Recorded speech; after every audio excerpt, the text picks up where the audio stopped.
Bismillahirrahmanirrahim. Alhamdulillahi rabbil alamin. Wassalatu wassalam ala rasuli rabbil alamin, nabiyyina wa habibina wa qudwatina Muhammad ibn Abdullah wa ala alihi wa sahbihi wa man sar ala nahjihi wa ihtada bihadihi wa istanna bisunnati ila yaumiddin, amma ba'd. Muslimin dan muslimat, para jemaah, para pencinta ilmu sekalian, alhamdulillah pada hari ini 17 hari bulan 10 2022 kita teruskan pengajian kita dalam kitab Al-Mu'inul Mubin. Kitab Al-Mu'inul Mubin jilid yang kedua. Dia ada dua jilid ni. Jilid yang kedua ni bab salat dan bab kematian, babul janaiz. Bagi yang ada kitab, muka surat 18. Yang wajib atas jalan fardu kifayah tentang mayat itu 5 perkara. Maknanya secara fardu kifayah kita kena buat ke mayat itu 5 perkara.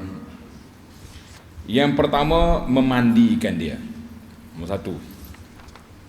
Yang kedua, mengkafankan mayat. Yang ketiga, solat sembahyang atas jenazah. Kemudian yang keempat, kita kebumikan jenazah tu. Lepas maya, kita kena kebumikan jenazah. Itu di antara. Yang keempat, memikul. Pikul dulu. Yang keempat, memikul jenazah. Yang kelima, bawa kebumikan. Mana dia ada lima tertib. Kalau tak pikul, dia tak jalan sendiri. Sedap juga Baik, para jemaah sekalian, itu di antara yang kita ambil yang pertama dulu, iaitulah tentang memandikan jenazah. Bagaimana cara kita nak mandikan jenazah? Sekurang-kurangnya, maknanya yang paling ringkas, kalau tak ada air ke, tak ada orang pandai ke contohnya, ataupun musim darurat, sekurang-kurangnya meratakan badannya dengan air sekali lalu setelah menghilangkan najis. Mana kita buat, kalau ada najis kita bersih dulu, kemudian jiruh sekali cukup. Yang sebenarnya wajiblah memandikan orang yang mati lemas. Orang mati lemah pun kena mandi juga. Kalau kita kira tak payah mandi dah, sebab dia mati dalam air dah. Ini bagus ni. Pasal tu anda kata kita ni dia kecil, tapi dia masuk ke poin yang agak, kalau orang tanya kita pun rasa mantap jawapan. Kalau orang mati lemah kena mandi juga kah? Jawab dia na'am. Kerana itu adalah diperintahkan supaya memandikan orang mati. Kita yang hidup kena mandi orang mati, dan fardu itu tidak gugur dari kita tanpa perbuatan kita sendiri. Walaupun kita ambil mayat tu dalam air, kalau kira tak payah mandi apa lagi je, dia mandi dah. Ada hak mandi 3 hari dah baru jumpa, ada hak lebih pada tu lagi. Allahu akbar. Macam-macam dia punya perbahasan ulama ni. Dia menarik, perbahasan ulama ni dia tak tinggal benda. Kalau kita masuk ke dalam furuk kita hok pelik-pelik ni, kita nak cerita ke orang pun rasa kadang-kadang gerung. Detail sangat, terutama sekali yang berkait dengan taharah ni. Berkait dengan taharah, mari mana bersuci tu. Baik, yang akmalnya, cara mandi yang sempurna macam mana? Dia ada 2 cara. Satu, sekadar darurat, sekadar boleh orang panggil cukup syarat ya. Tapi yang sempurnanya macam ni. Kita nak ambil yang sempurna lah. Buat apa nak ambil yang mudah-mudah kan? Sebab benda tu boleh boleh disempurnakan, kenapa tak nak sempurnakan? Yang pertama, kita letak nombor sedap sikit. Yang pertama, meletakkannya di tempat yang sunyi dari orang ramai selain mereka yang bekerja memandikannya. Kita nak mandi mayat bukan tengah bala gitu. Mana kalau rumah tu tak ada bilik, kita kena buat lansir, tudung dia punya tempat tu, jangan apa ni, jangan terbuka sangat. Satu, macam kita hari ni senang lah, kita ada bilik mandi jenazah. Hak masuk situ tu hak nak mandi je. Hak juru tengok, juru gambar, juru live ni jangan masuk belakang. Jangan main sekarang ni, tengah mandi jenazah punya live boleh. Allahu akbar, bahaya. Yang kedua, tertutup hendaknya dari mereka, kerana kadang-kadang ada padanya apa yang tak sayugianya diperhatikan oleh orang lain. Mak ada kalanya kita tak mau orang lain tengoklah. Nanti orang cakap pula, oh banyak ni gini dia mana ada penyakit ke, ada penyakit kulit ke, apa benda yang tidak sepatutnya, atau keluar benda-benda yang tak elok lah dilihat. Yang ketiga, di atas bangku, letak nombor, di atas bangku yang disediakan untuk itu, supaya tidak kena percikan.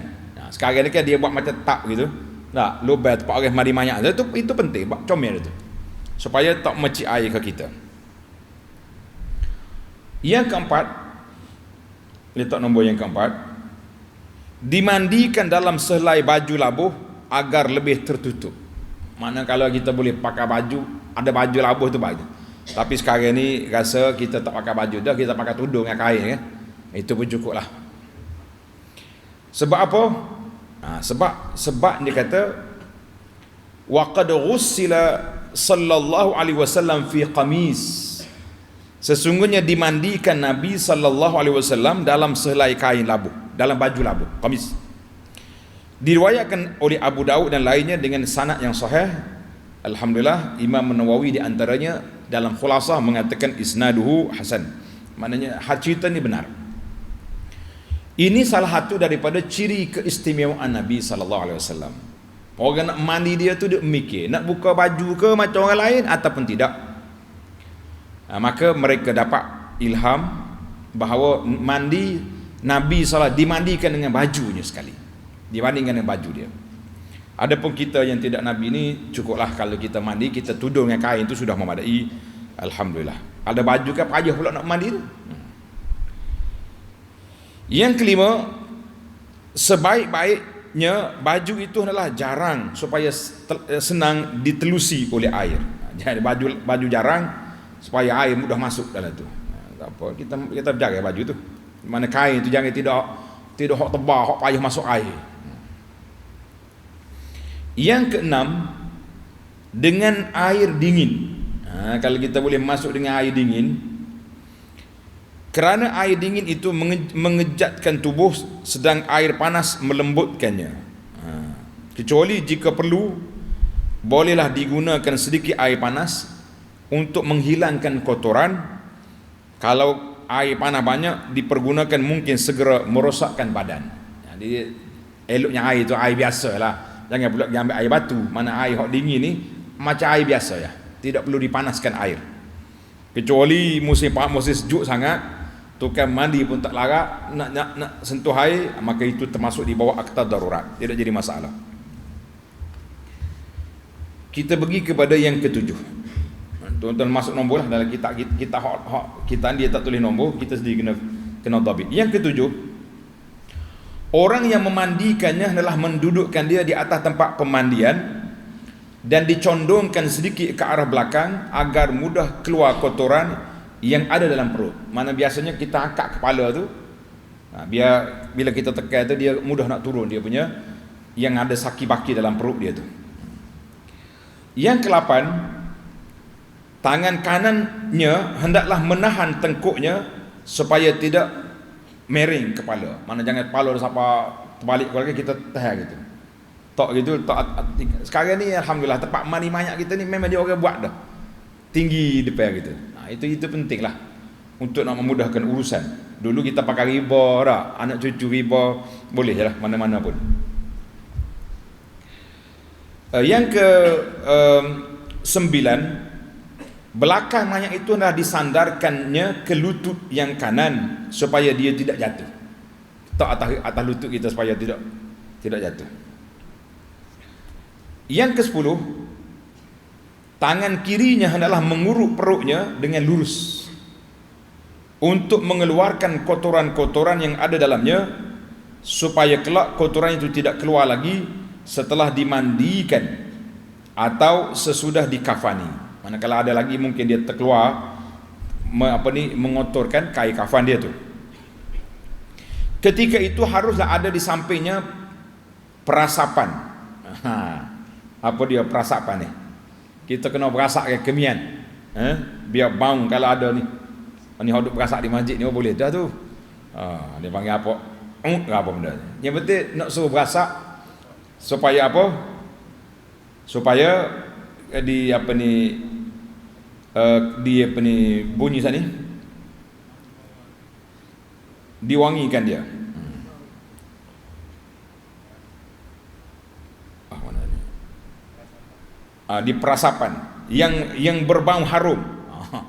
Perasapan berbau harum, sedang penolongnya menuangkan air banyak-banyak ke tempat yang sedang dicuci untuk menghilangkan bau-bauan yang tidak diingini. Maknanya kita pasal bauan hak juru tolong mandi tu pun, kalau air tu keluar tolaklah najis-najis tu biar masuk dalam tempat air yang air buang tu segera. Itu maksud dia nya. Detail dah dia bagi ni kan.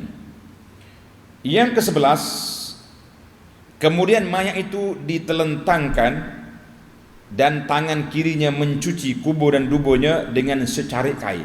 Mana kita kena, dulu orang main carik kain, zaman kita ni orang pakai sarung tangan lah. Pakai sarung tangan, jangan marah lah kata pakai sarung tangan lah dia. Tidak, supaya tidak apa ni, kita tidak sentuh kotoran dan sebagainya. Yang ke-12,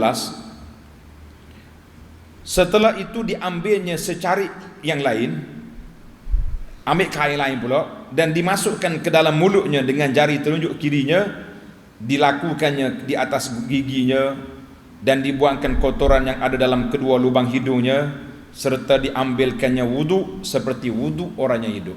Maknanya kita kena masuk cuci bersihkan hidung dia dulu, bersihkan mulut dia. Biasanya kalau orang yang tak ada gigi ni, yang pakai gigi pelesu ni, dia buat awal-awal lagi. Orang tak masuk gigi pelesu dalam kubur, sehingga ke ulama bahas kalau ditanam sekalinya gigi emas. Dulu ke ramai orang pakai gigi emas ni, boleh tak kita buka semula kubur nak ambil gigi orang tu. Panjang pula cerita. Jadi sekarang ni orang pakai gigi plastik ni mudah, pakai cabut lalu. Jangan masuk sekali dari kubur, gigi plastik tu tak payahlah. Kita pakai atas dunia ni sebab mudah nak makan. Yang dua nak baca Quran ni tidak bunyi molek dah. Dia kata tidak bunyi berasa bersong gitu. Sin tu kau pakai bunyi lain macam. Baik. Kemudian dibasuhnya kepala, nombor 13. Kemudian dibasuhnya kepala dan janggutnya dengan bidara, daun bidara dan seumpamanya. Bolehlah ni guna daun bidara. Lama kita ni kalau dengan sabun boleh jadi dah tu sebenarnya. Tapi oleh kerana dah dalam kitab sebut bidara, kita pun bidara lah juga kan. Yang ke-14, dan disikatnya perlahan-perlahan dengan sisir luas giginya. Maknanya jangan sisir kapik tu, sisir hok luas-luas sikit gigi. Dan mana-mana yang rambut dia yang gugur itu dipulangkan kembali kepadanya, diletakkannya dalam kain kafannya untuk ditanamkan bersama-sama dengannya sebagai memuliakannya. Sebab rambut tu mati sekali dengan dia. Jadi kita pun ambil gugur, ambil letak semula dalam kain kafan dia. Yang ke-15, sesudah itu dibasuhkan 14 lagi. Baik. Betul dah tu, 14 dan disikatnya perlahan-lahan tadi. Itu nombor 14, sikat rambut tu. Yang ke-15, sesudah itu dibasuhnya lambungnya. Yang kanan, basuh halik kanan dulu. Sunat kalau kita mandi pun sunat basuh belah kanan dulu.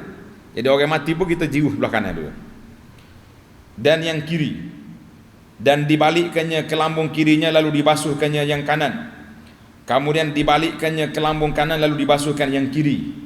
Maknanya paling gini basuhan ni. Demikianlah. Dan ini adalah sekali basuh, sekali mandi, sunat, dan di 2 dan di 3 kali kan. Maknanya paling kurang-kurangnya kalau tak ada air, basuh sekali. Eloknya 2 kali, yang elok, yang comelnya 3 kali basuh. Maknanya 3 kali siram. Dan sunat juga digunakan pada tiap-tiap kali mandi itu sedikit kafur barus. Kafur barus ni kena masuk. Adalah hikmah kabur bagus tu. Tak, lambat rosak mayat lah, bang dia pun tahan macam-macam. Dari Ibnu Abbas radhiyallahu anhuma bahawa Nabi sallallahu alaihi wasallam telah bersabda tentang seorang yang jatuh dari kenderaannya lalu mati. Mana cerita dia ni? Cerita dianya orang ni waktu haji ni waktu Nabi kita sallallahu alaihi wasallam pergi haji. Seorang sahabat ni duduk atas unta, atas kenderaan dia tu jatuh dalam ihram, dia tengah pakai ihram. Lalu Nabi sallallahu alaihi wasallam bersabda, "Yaghsiluhu bima'in wa sidrin." Kamu mandikanlah dia dengan air dan bidara. Hadis ini muttafaqun alaih. Mana hadis itu sahih? Mana Nabi kita suruh mandikan orang yang jatuh atas kenderaan tadi dengan air dan dicampur dengan daun bidara. Muttafaqun alaih. Hadis yang kedua dari Ummi Atiyah.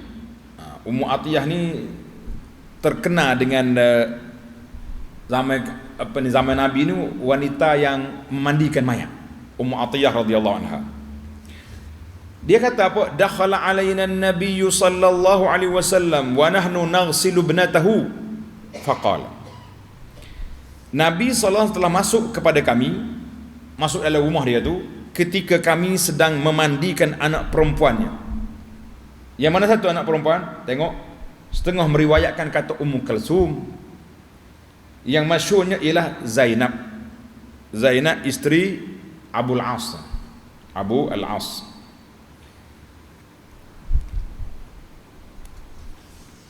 Jadi Nabi kita masuk, lalu Nabi sallallahu alaihi wasallam bersabda, Nabi kata apa? Yaghsilnaha thalathan. Kamu mandikan dia dengan 3 kali. 3 kali mandi. Au khamsan, atau 5 kali. Au aktsara min zalika, atau lebih lagi. In ra'aitun nazalik, kalau kamu tengok tak belum bersih 5 kali, lebih lagi pun tak apa. Zalika bima'in wasidrin. Nak tajuk dia itulah dengan air dan bidara. Daun bidara disebut. Sebab itulah orang tak mandi dengan sabun tu, pakai bidara lagi, sebab Nabi sebut. Ni sabun zaman Nabi tu. Waj'alna fil akhirati kafuran aw syai'an min kafur. Dan pergunakanlah pada kali yang terakhir basuhan itu air itu kapur barus atau sedikit daripada kapur. Hadis ini muttafaqun alaih. Maknanya kita masih lagi dalam tajuk bilangan mandi dan juga air yang digunakan. Air yang digunakan. Dan tersebut dalam riwayat-riwayat As-Sahihaini. As-Sahihaini itu 2 yang sahih. Siapa dia? Bukhari dan Muslim. 2 Sahihaini mana Bukhari dan Muslim. Nabi kata apa? Ibda' bimayaminiha wa mawadhi'il wudu' minha. Kamu mulalah dengan kanannya dan tempat-tempat wuduk daripadanya. Ini dalil yang kita nak basuh belah kanan dulu. Setelah kita selesaikan dulu ujung-ujung tadi, mandi, ambil kain belah kanan dulu. Kalau kita pegang wayar getah tu, mandi cucu belah kanan dulu. Ada juga dikatakan bahawa yang dimaksudkan dengan kanannya itu ialah pada basuhan-basuhan yang tidak ada wuduk padanya. Dan tempat-tempat wuduk daripadanya itu adalah pada basuhan yang berhubung dengan wuduk. Maknanya kalau kita mandi tubuh tu tak ada wuduk situ. Kalau nak wuduk memang kena basuh tangan kanan dulu, baru tangan kiri, itu. Kaki kanan dulu, kaki kiri. Dan hikmah perintah mewudukkan itu ialah kenapa Nabi suruh berwuduk? Untuk membarukan lambang mukmin, tentang melahirkan kesan-kesan kemuliaan dan kemasyhuran. Maknanya kita ni sebagai seorang mukmin, wuduk itu amalan kita. Maka diwudukkan orang yang sudah mati supaya berakhir perjalanan dia itu dalam keadaan dia bersih. Dan juga larangan daripada kasar dengan mayat. Jangan duk pakai mata kalau dia mati, tak kata apa, kita apa balik sana balik sini. Nah, Nabi kita larang sebab tengok dalam hadis. Dan dari Aisyah radhiyallahu anha, sabda Nabi sallallahu alaihi wasallam, inna kasra azmil mayyiti mislu kasri azmihi hayyan. Sesungguhnya pecahkan tulang mayat itu, pecah tulang mayat itu seperti pecahan tulangnya ketika hidup. Maknanya tak boleh kita kasar lah, walaupun dia mati, tak boleh kita sewenang-wenangnya pergi toreh mayat ni, belah sana sini. Ini timbul masalah. Sekarang ni biasanya mayat-mayat ni kalau mati dia panggil forensik, belah sana belah sini. Jadi kita tengoklah kalau ada keperluan, kerana masalah aksiden, masalah nak tahu ada jenayah tak ada jenayah, itu darurat. Tapi kalau tak perlu apa-apa, tak payah belah lah. Kita tahu dah dia mati dah. Tak ada siapa jenayah pun pada orang ni. Kenapa nak forensik nak belah lagi? Tengok, belah mayat itu, patahkan tulang mayat, hukumnya macam patahkan tulang orang hidup. Tak boleh kita patahkan. Hadis ini rawahu Ahmad wa Abu Dawud wa sahahahu An-Nawawi wal muhaqqiqun. Jadi hadis itu sahih. Cuma sekarang ni masalah insurans ni lah. Kalau tak belah, tak dapat surat pengesahan pula, tak boleh nak claim. Payah. Benda tu tak ada keperluan apa sebenarnya nak belah pun tak ada masalah apa. Nak cari jenayah pun tak ada, tapi nak cari fulus. Macam mana keadaan kita? Itulah suasana yang berlaku hari ni, banyak benda-benda. Kadang-kadang kita yalah kena langgar jugalah hak mayat itu. Mayat tak ada apa dah dia tak siap pitih dah mayat. Hak nak pitih hak hidup ni, hak nak claim ni. Tapi mayat jadi mangsa. Allahul musta'an. Baik. Hadis ini menunjukkan wajibnya berlemah lembut tentang memandikannya, mengkafan dan memikul orang mati dan sebagainya. Mana hadis ni, maknanya waktu dia mati pun kita kena berlembut juga. Mentakut dia mati kita pakai kasar, akak tak tu pasak, jangan. Baik. Jika keluar najis dari mayat itu setelah dimandikan, maka wajiblah membasuhnya, kerana wajibnya membersihkan mayat. Dan Al-Isnawi, seorang ulama fiqh Syafi'i itu nama Isnawi, menceritakan dari Fatawa Al-Baghawi. Imam Baghawi ada kitab dia, fatwa dia 2 jilid, bahawa tidak wajib membasuhnya apabila sudah dikafankan. Jadi ada khilaf itu dalam fiqh mazhab pun ada khilaf juga. Jadi kita kata eloknya kalau kita boleh basuh-basuh lah, kecuali keadaan darurat macam kes aksiden. Kadang-kadang darah tu payah nak kering, sebab itulah setengah-setengah tu dia balut dengan plastik supaya tidak tak kena darah ke kafan. Kita kata itu di bawah akta darurat, insya-Allah. Lelaki hendaklah dimandikan oleh lelaki dan perempuan oleh perempuan. Lelaki boleh memandikan sahayanya, hamba dia dan isteri dia. Kalau isteri dia mati, boleh suami tolong mandikan. Dan si isteri boleh mandikan suami. Ada ke masyarakat kita ni buat? Isteri saya ni saya nak mandi sendiri, boleh? Tak tahu lagi, moga tak mati belaka lagi dah. Maknanya hukum dibenarkan. Oh, dia kata saya benar, dia kau isteri dia tu mandi diri nah. Mana dalil? Tengok ni. Satu hari Aisyah mengadu sakit. Wah, raksah, sakitnya kepala. Dia mengadu ke Nabi sallallahu alaihi wasallam. Nabi kata, "Ma darraki law mitti qabli faghassaltuki wa kaffantuki thumma sallitu alayki wa dafantuki." Tidaklah memudaratkan kamu jika engkau mati dulu, kalau Aisyah mati dulu daripadaku, lalu aku mandikan kau, aku kafankan, kemudian aku sembahyangkan dan aku tanam. Mana Nabi kata kalau mati dulu Aisyah, aku nak mandimu. Itu menunjukkan boleh. Dan tidak ada dalil mengatakan ini khusus untuk Nabi sallallahu alaihi wasallam. Kalau kata khas untuk Nabi, kita tak boleh campur. Sebab itu khas untuk Nabi, tapi tak ada riwayat yang mengatakan ini khas untuk Nabi sallallahu alaihi wasallam. Maka siapa-siapa saja boleh mandikan suami, boleh mandi isteri, isteri boleh mandikan suami. Sebab itulah Aisyah radhiyallahu anha selepas beberapa peristiwa dia kata kalau benda tak berlaku lagi, nasaya isteri-isteri Nabi akan mandikan jasad yang mulia. Tapi benda dah lepas. Maknanya dia komen balik, boleh je isteri mandikan suami. Jadi kita tengoklah siapa nak mandi. Kalau boleh tak isteri dengan anak-anak dia mandi, harmoni molek tu suasana tu. Baik. Sekarang ni kita berpindah kepada yang lebih berhak memandikan orang mati. Siapa orang yang lebih berhak mandikan jenazah? Tadi boleh suami isteri boleh mandikan, tapi mengikut orang yang berhak siapa? Dari Aisyah radhiyallahu anha diriwayatkan Nabi sallallahu alaihi wasallam bersabda, ruya man ghassala mayyitan fa'adda fihi al-amanah wa lam yufshi alaihi ma yakunu minhu 'inda dhalik kharaja min zunubihi ka yaumi waladathu ummuhu. Satu kes. Tanda sekat dulu. Sesiapa yang memandikan orang mati, maka ditunaikan padanya amanah. Mana kita sebagai pemandi, kita tahu tengok benda pelik, kita rahsiakan. Kita tak heboh-hebohkan. Tak curi ambil gambar snack tengok. Dan tidak disiarkannya keburukan yang terbit daripadanya ketika itu. Mana kalau kita tengok benda tak baiklah. Nascaya, tengok apa kelebihan yang orang bersikap amanah dalam mandi mayat ni. Nascaya keluarlah dia dari dosa-dosanya seperti pada hari ia dilahirkan oleh ibunya. Subhanallah.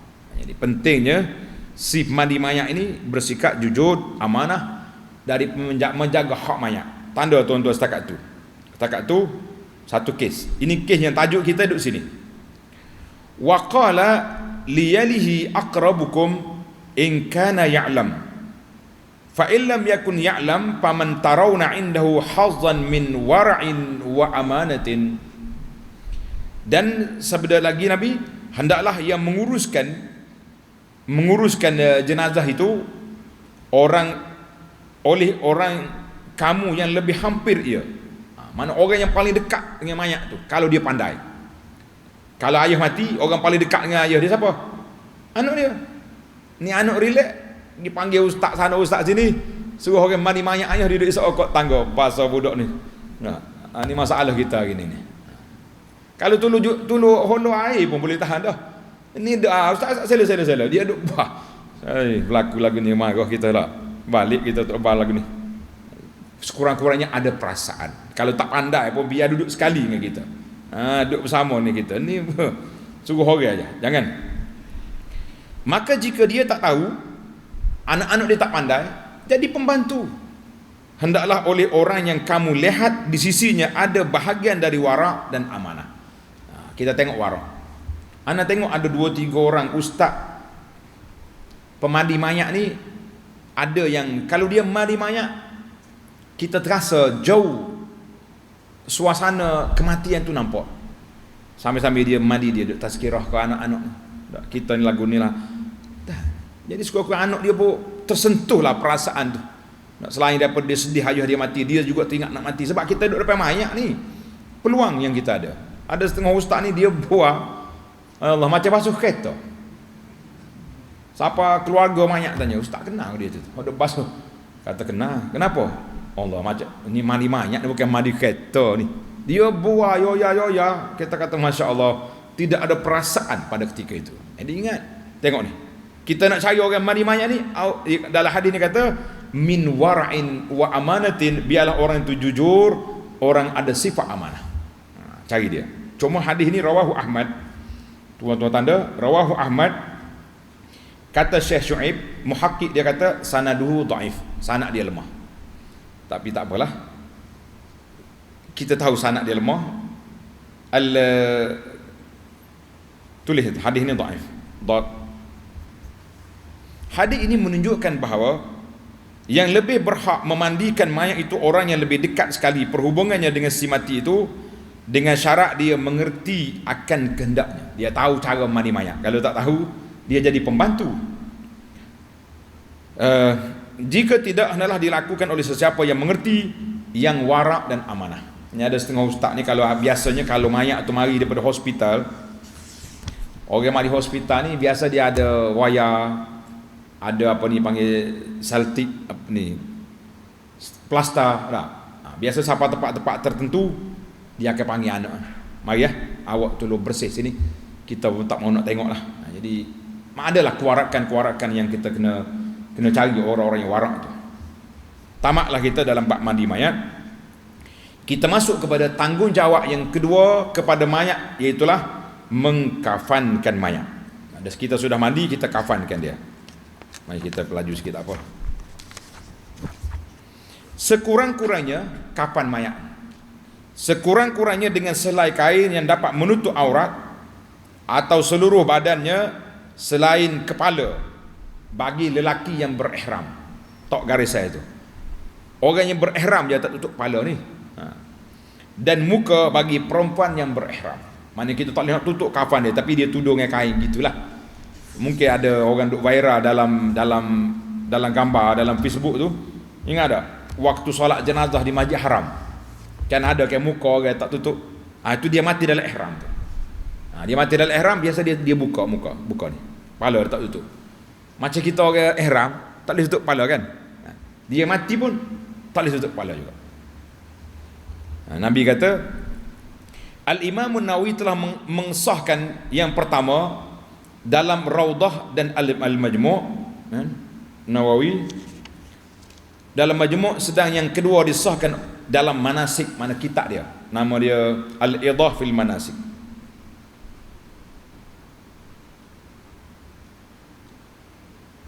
Baik. Yang muktamadnya bahawa menutup aurat itu adalah wajib pada hak Allah, tutup aurat itu. Sedang menutup segala badan itu adalah hak mayat, kerana wajibnya memuliakan mayat itu. Di mana kalau kita kata tak ada kain kafan, kita tutup aurat ialah mayat, hak lain-lain itu buka. Tapi itu hak Allah Taala selesai. Tapi hak mayat kita kena tutup semua sekali. Yang seelok-eloknya 3 helai untuk laki-laki, sebagaimana riwayat oleh Aisyah radhiyallahu anha, kuffina Rasulullah sallallahu alaihi wasallam fi 3 aswabin suhuliyah min kursuf laisa fiha qamisun wala imamatun.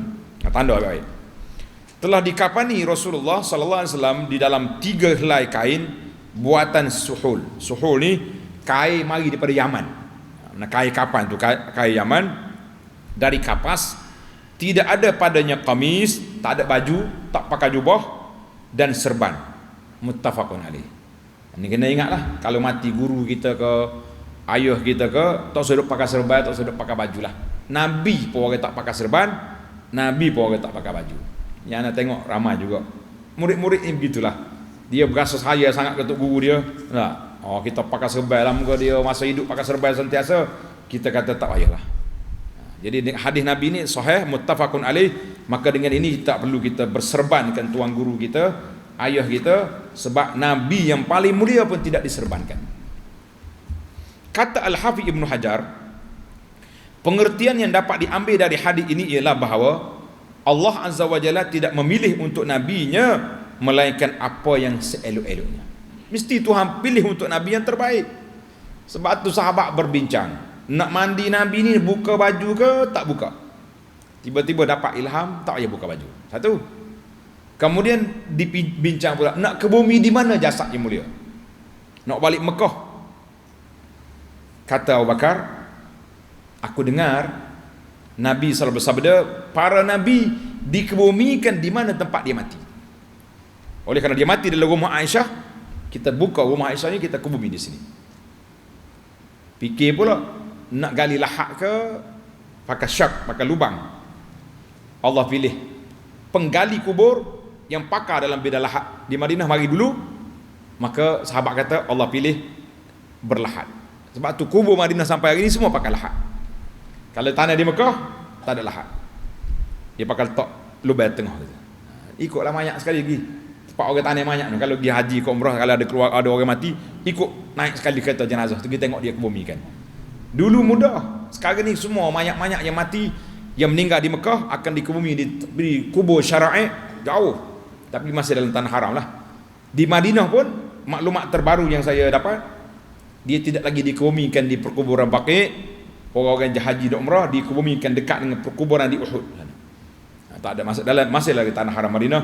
Mungkin faktor tempat terlalu ramai, dah kubur pun berapa kali korek dah, jadi dia nak hadkan sikit.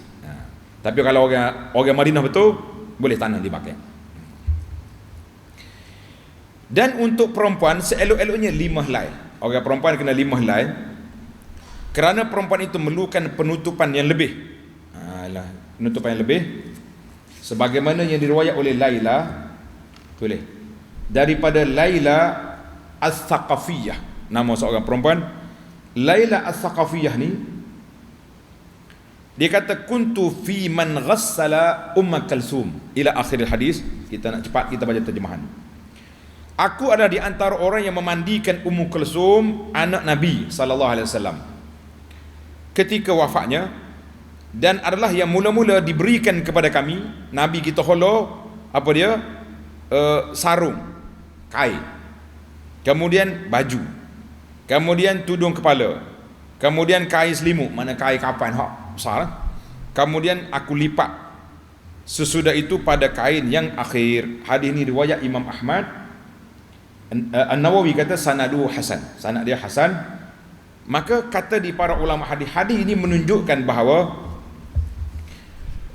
tersyarak, yang tersyarak maknanya yang disyariatkan tentang mengkafani perempuan adalah ada kain sarung, baju, tudung kepala, selimut dan lipatan.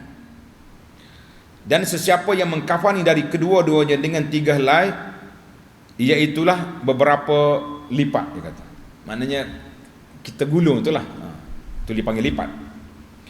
Jadi perempuannya 5 sekali dengan kain tu, 5 tu. Kain-kain sekali dengan baju dia. Dan disunatkan kafan yang putih. Kita kafan ni elok warna putih, jangan duk cari warna-warni, kerana ada dalam sabda Nabi sallallahu alaihi wasallam, ilbasu min siyabikumul bayad fa innaha khairu siyabikum wa kaffinu fiha mautakum. Pakailah oleh kamu dari kain-kain kamu yang berwarna putih, kerana sungguhnya itu adalah sebaik-baik kain. Sebaik-baik eloknya baju kita ni putih. Dan kafanilah di dalamnya orang-orang yang mati di kalangan kamu. Hadzal hadis rawahu Tirmizi, dan lainnya kata Tirmizi hadisun hasan, dan muhakkik mengatakan sanaduhu sahih. Alhamdulillah. Baik, kita berpindah kepada mengelokkan kafan. Dari Jabir radhiyallahu anhu, dari Jabir kata sabda Nabi sallallahu alaihi wasallam, "Iza kaffana ahadukum akhahu falyuhassin kafanahu." Apabila seorang kamu mengkafani saudaranya, maka hendaklah dielokkan kafannya. Jangan duk main buku macam buku nakal gitu, elok comel kita buku. Hadis ini rawahu Muslim.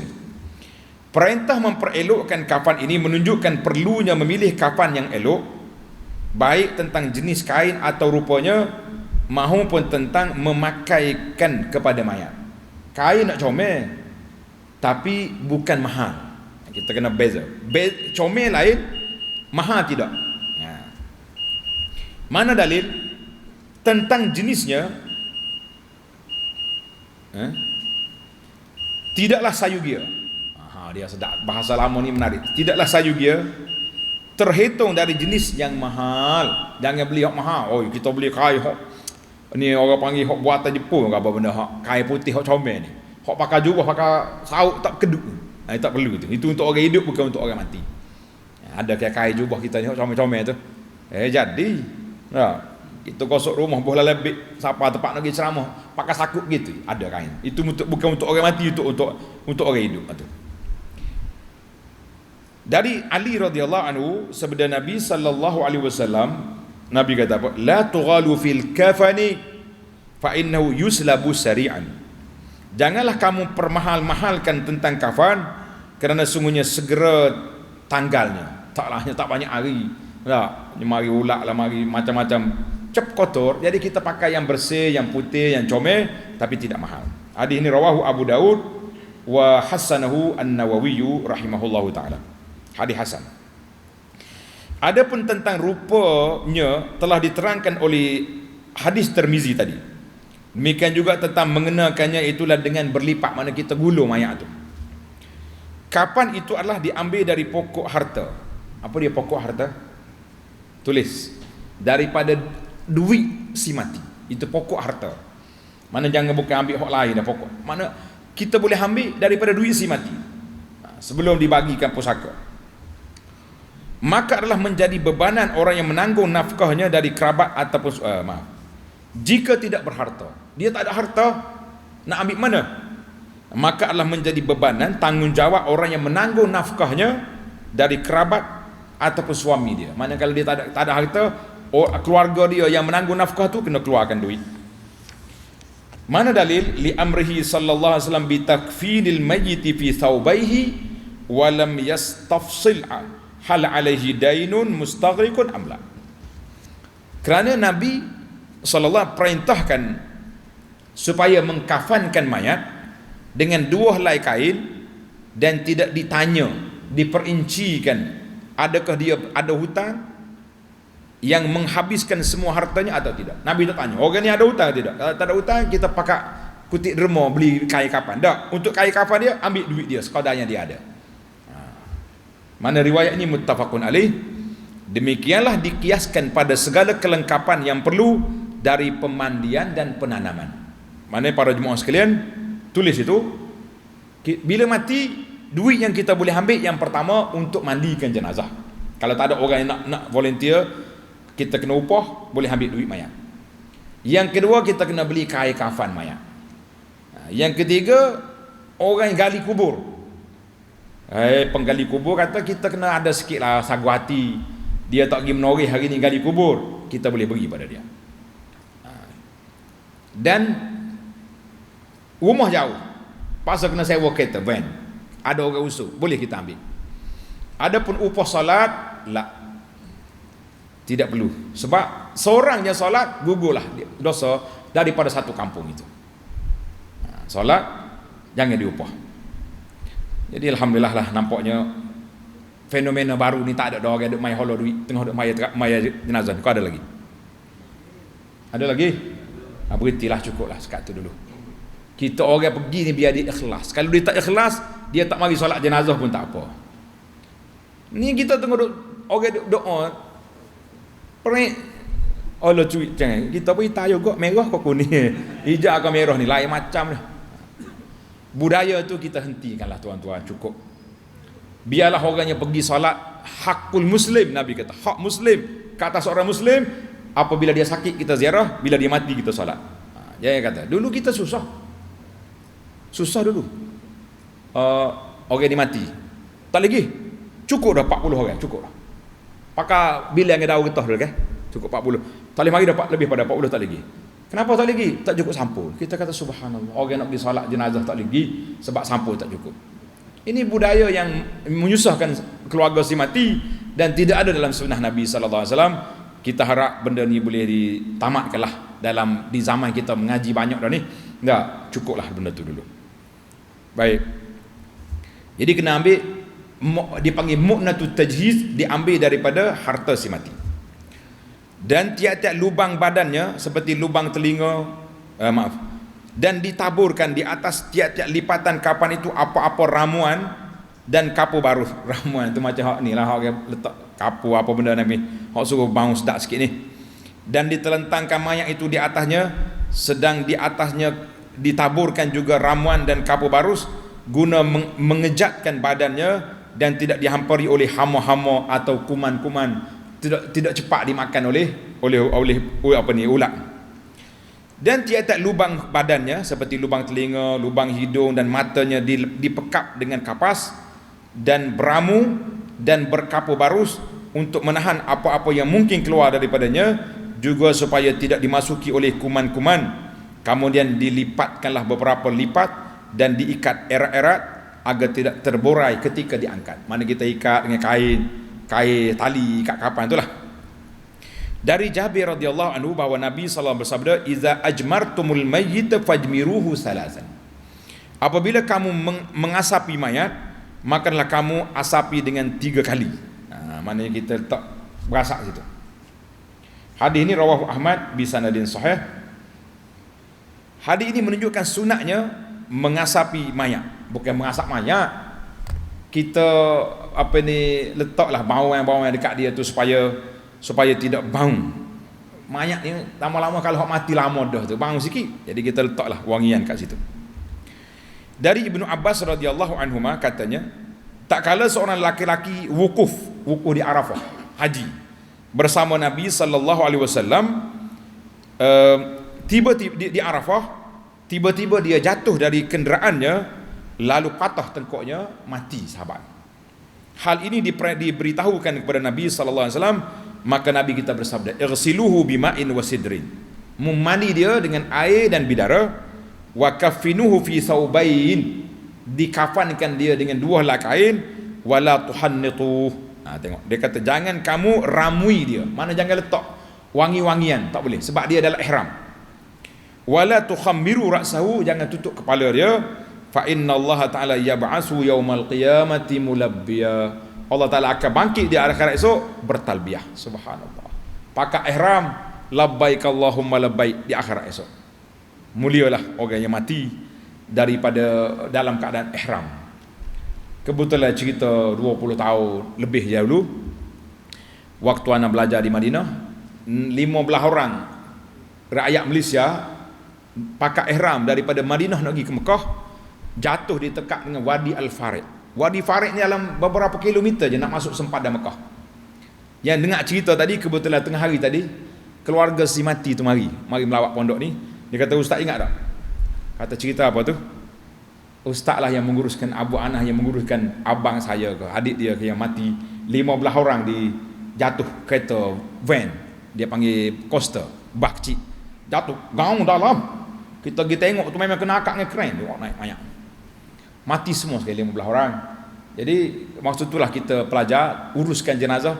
Jadi dia jenazah dia ni tak boleh duduk kepala, fa innahu yub'atsu yaumal qiyamati mulabbiya. Orang ni bangkit di akhirat esok bertalbiyah labbaik Allahumma labbaik. Kita harap dia ingatlah kita tolong uruskan jenazah dia tu insya-Allah. Baik, cerita teringat tadi sebab kebetulan keluarga dia mari. Baiklah, hadis ini muttafaqun alaih, sahih. Hadis ini adalah melarang meramui makna letak wangi-wangian. Itu ramu tu. Jangan bukan kata ramu yang apa benda ni. Orang yang berihram tak boleh diwangikan dia. Dapat dipahamkan bahawa orang yang tidak berihram tiadalah sama hukumnya, bahkan dikendaki mewangikannya. Yang dimaksudkan dengan ramuan ini ialah bau-bauan harum yang diletakkan pada mayat. Biasa orang letak minyak wangi, tak? Orang letak bau-bau kapur baru, kapur lagi orang letak bak mayat. Air mawar, begitulah lebih kurang seperti yang telah dimaklumi oleh keluarga si mati. Wallahu alam. Insya-Allah kita akan sambung lagi hak mayat yang ketiga, sembahyangkan jenazah. Insya-Allah dalam siri akan datang kita solat jenazah. Subhanakallahumma wa bihamdika asyhadu an la ilaha illa anta astaghfiruka wa atubu ilaik. Wa sallallahu ala nabiyyina Muhammadin wa ala alihi wa sahbihi ajma'in walhamdulillahi rabbil alamin. Wassalamu alaikum warahmatullahi wabarakatuh.